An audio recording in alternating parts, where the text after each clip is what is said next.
Louvado seja o nome do Senhor. Nós vamos dar continuidade ao estudo do livro de Apocalipse. Estamos vendo o capítulo 11, vamos terminar ele hoje, né? Então eu já vou me deter aqui em ler o versículo 15 sem muita demora. O sétimo anjo tocou a sua trombeta e houve fortes vozes nos céus, que diziam: o reino do mundo se tornou de nosso Senhor e do seu Cristo, e ele reinará para todo sempre. Bom, há um barulho de um vizinho aqui batendo, né? Não sei se vai aparecer no vídeo ou não, mas esse barulho está presente hoje aqui. Bom, o que nós temos aqui?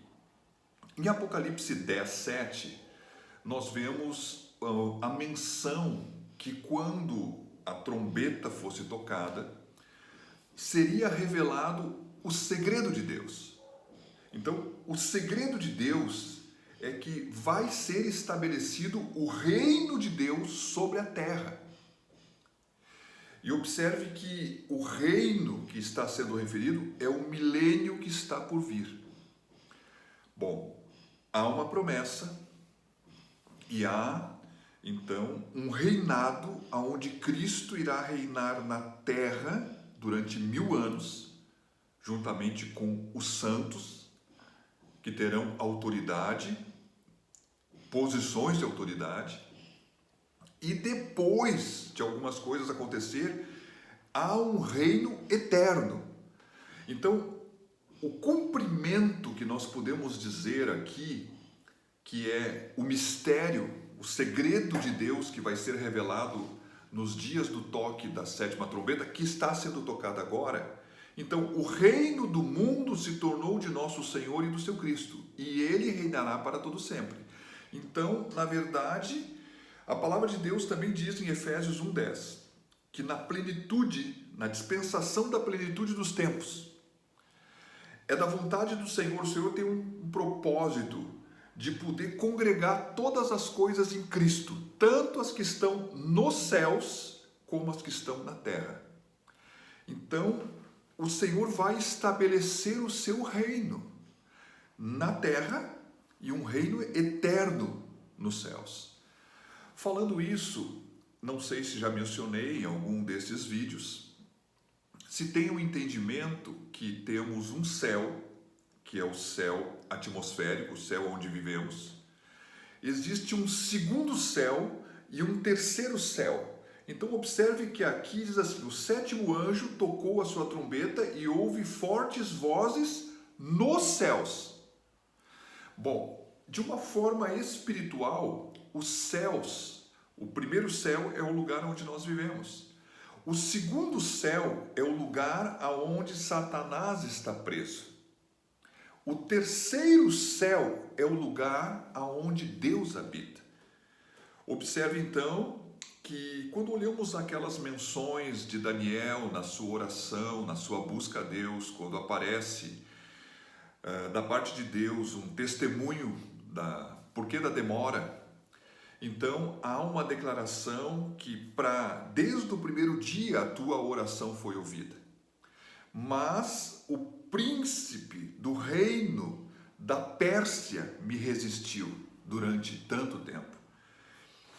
Então, nós vemos desde Jacó que há uma escada posta na terra que chega aos céus. Os anjos sobem e descem. Em Daniel, nós podemos ver a menção que há uma barreira a ser transposta, há uma oposição espiritual. Mas, ao toque da trombeta, há uma declaração nos céus. Inclusive no segundo céu, o reino do mundo se tornou de nosso Senhor e do seu Cristo, e ele vai reinar para sempre. Então, a vontade de Deus, o mistério de Deus, o segredo de Deus vai se cumprir. O reino, Deus vai juntar todas as coisas nos céus e na terra, na dispensação do final dos tempos, congregando todas essas coisas em Cristo.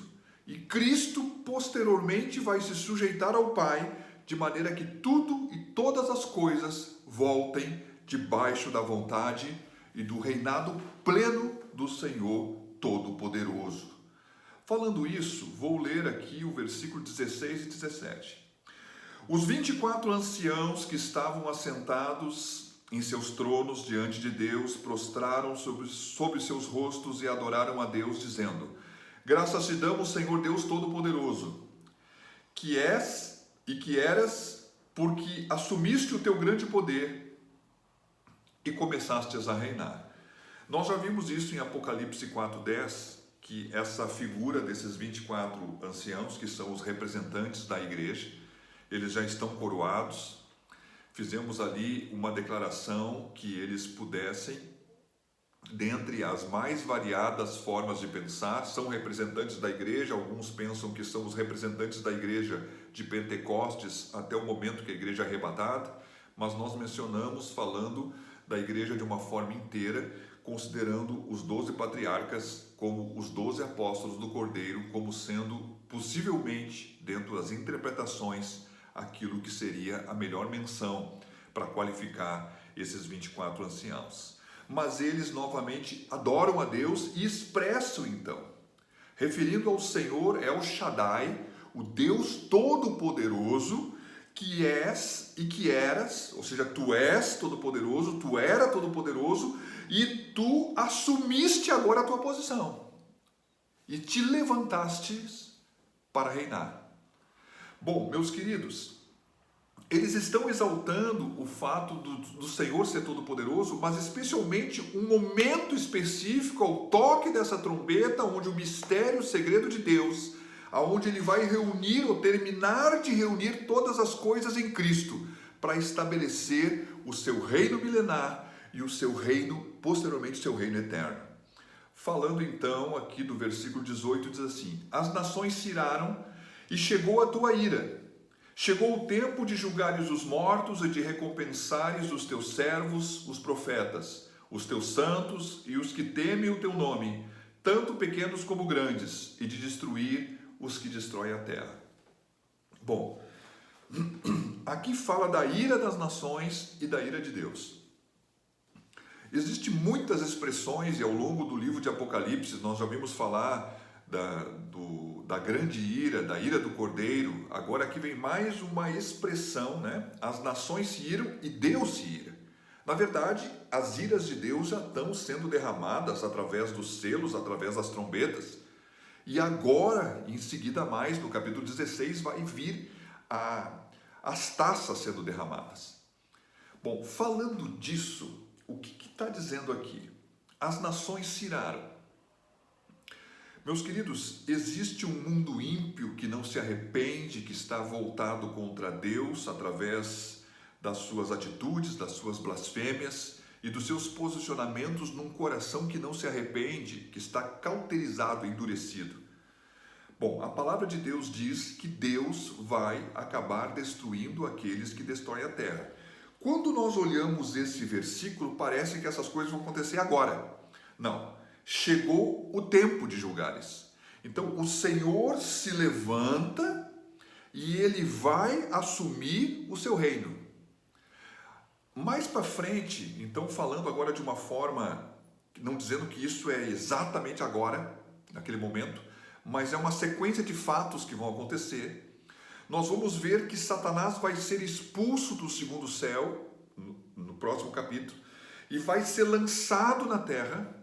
Ele vai reunir as nações e vai vir contra Israel.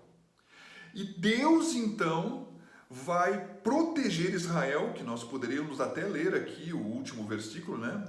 Então foi aberto o santuário de Deus nos céus, e ali foi vista a arca da aliança, houve relâmpagos, vozes, trovões, um terremoto e um grande temporal de granizo. Juntando os dois, para ficar mais fácil, então Satanás será lançado do segundo céu na terra. Ele sabe que tem pouco tempo, ele vai juntar as nações, ele vai vir contra Israel numa guerra muito conhecida, chamada da Guerra do Armagedon.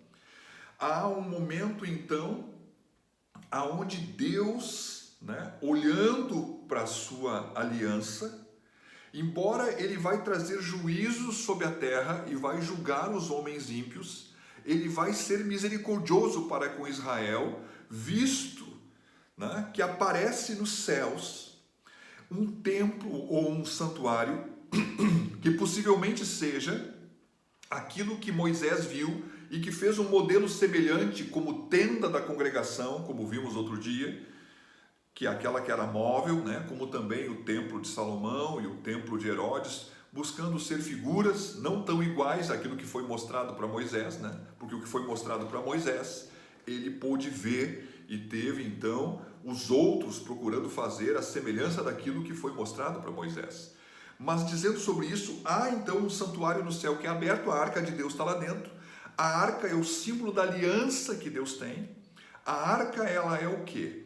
A arca, ela é uma caixa, vamos falar assim, de madeira, de acácia, revestida de ouro, que tem argolas dos lados, que tem alguns varões que são colocados para que os homens não tocassem nessa arca.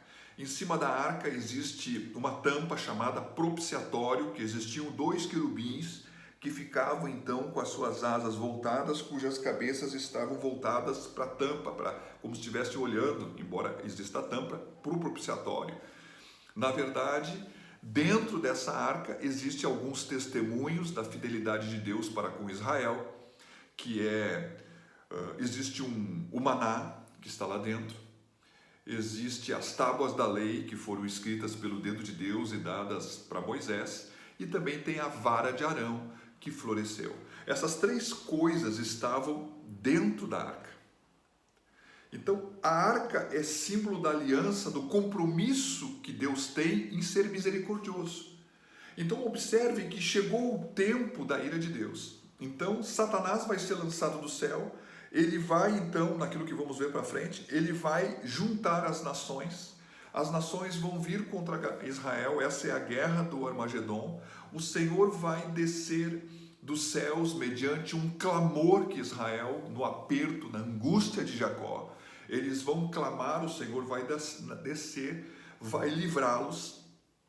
E no momento que o Senhor o livra, já numa visão daquele que se levanta para estabelecer o seu reino. E o primeiro reino que vai ser estabelecido é o milênio. Mas para o reino ser estabelecido, tem que ser derrotados os inimigos. Então o que vai acontecer? O Senhor vai vir livrar Israel, vai derrotar aqueles exércitos todos, Satanás vai ser preso, e ele vai então na terra estabelecer 1000 anos de governo, tendo os santos que foram representados tanto na figura da igreja como nos mártires.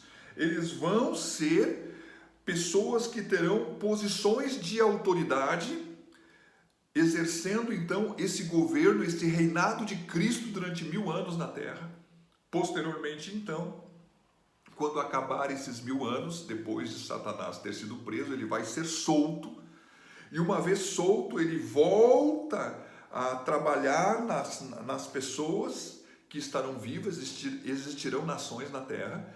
Ele volta a trazer então uma guerra, né, que também é conhecida como a guerra de Gog e Magog, e eles serão então vencidos. Satanás, ele será lançado no lago de fogo, junto com a besta e o falso profeta que já vão estar lá. Os mortos que morreram sem Cristo vão ressurgir, aparecerão então na segunda ressurreição diante do trono do Cordeiro. Diante do trono, falei errado, diante do trono branco, do trono do juízo de Deus. Ali, todos aqueles que não têm o seu nome escrito no livro da vida, ou seja, todo aquele que vem ressurgindo na segunda ressurreição não tem o nome escrito no livro da vida. E eles também serão lançados no lago de fogo. Falando isso então, posteriormente a isso, já acabou o milênio, que é o reinado de Cristo na terra, vai vir o reino eterno do Deus vivo. Bom, o que nós podemos falar sobre isso?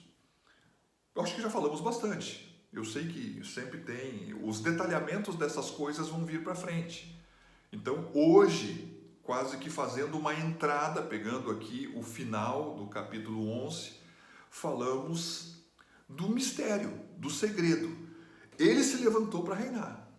Então, quando a palavra de Deus diz, chegou o tempo de julgares, O julgamento não é imediato, mas os fatos que vão ocorrer vão manifestar esse julgamento, tanto para com o diabo, para com a besta, o falso profeta, como também para os homens ímpios, que de certa forma tem um lema aqui: os destruidores serão destruídos, tanto para ímpios como para o próprio Satanás.